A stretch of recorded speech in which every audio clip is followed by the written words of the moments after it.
जैसे मैक्सिको हो गया, कनाडा हो गया, इस पर तो अमेरिका ने 25% टैरिफ लगाया, लेकिन चीन पर बिल्कुल। सिर्फ 10% ही क्यों? देखिए इधर भी US is playing very wise.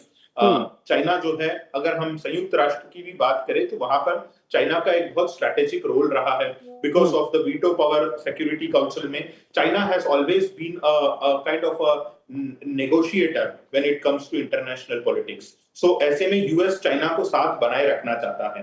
हम्म। जहां तक P5 जो फॉर्मेट है संयुक्त राष्ट्र के सुरक्षा परिषद की, जो हम्म। उनके स्थायी सदस्य हैं, उसमें P5 में यूएस, फ्रांस, ये सब एलाइज है। ये सब अगर कोई कंसेंसस निकलता है तो उसमें साथ आ जाते हैं। पर चाइना हमेशा एक ऐसा पार्टनर रहा है जो अलग खड़ा रहता है। यूएस इस वक्त वो भी काउंटर करने की कोशिश कर रहा है। सो वो strategically they are trying to maintain a relation with.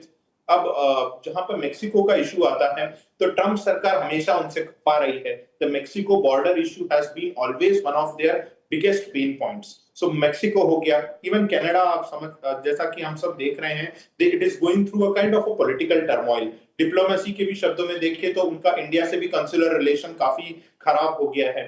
So Canada and Mexico North America में अपना डोमिनेंस बनाए रखने के लिए US has tariffed them a lot so that वो उसके अंडर दब के रहे। Whereas to maintain its supremacy yet friendship in this part of the world, Asia जिसे हम कहते हैं, they are trying to tax China less, because ऐसा करने से कहीं ना कहीं वो चाइना को अपने फेवर में रखना चाहते हैं। हम्म। बिकॉज उन्हें पता है कि जहां पे वीटो पावर की बात आती है, China always will try and oppose something. So ये उनका एक स्ट्रेटेजिक मूव है चाइना को अपने साथ बनाए रखने के लिए।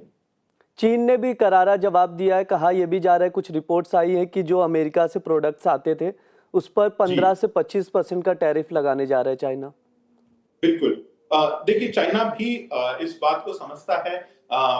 एक चाइना को बहुत बड़ी क्षति जो पहुंची वो कोविड के बाद पहुंची है। डोनाल्ड ट्रंप बहुत वोकल थे ये कहने में कि ये कोविड वायरस नहीं, ये चाइनीज वायरस था। हम्म। उन्होंने इसे नाम बकायदा चाइना का लेकर के एड्रेस किया था। और ऑल्सो उन्होंने बहुत ज्यादा मैन्युफैक्चरिंग, हम एप्पल का ही इंस्टेंस लें, एप्पल जो था एक जमाने में Foxconn in Taiwan and Pegatron in China, ये दो जगहों पर ही मैन्युफैक्चर होता था। बट एप्पल भी अब पूरी तरह से मूव आउट कर गया है चाइना से। हम्म। तो चाइनीज बिजनेसेस को और इकोनॉमी को ये बहुत बड़ी क्षति पहुंची है।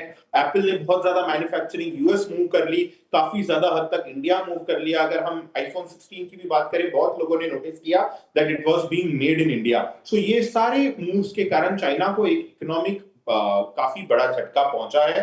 And hmm. चाइना भी इसे काउंटर कर रहा है। आप अगर एआई की भी बात करें, डीप सीक जो चाइना का एआई सॉफ्टवेयर है, अगर आप देखें तो उसने बहुत बड़ा क्षति पहुंचाई है। एक दिन में एनवीडिया जैसी कंपनी को उसने $600 बिलियन की क्षति पहुंचाई है। So I think China is also playing it very carefully. चाहे वो टैरिफ्स हो, चाहे वो टेक्नोलॉजी हो, they are trying to counter the US supremacy.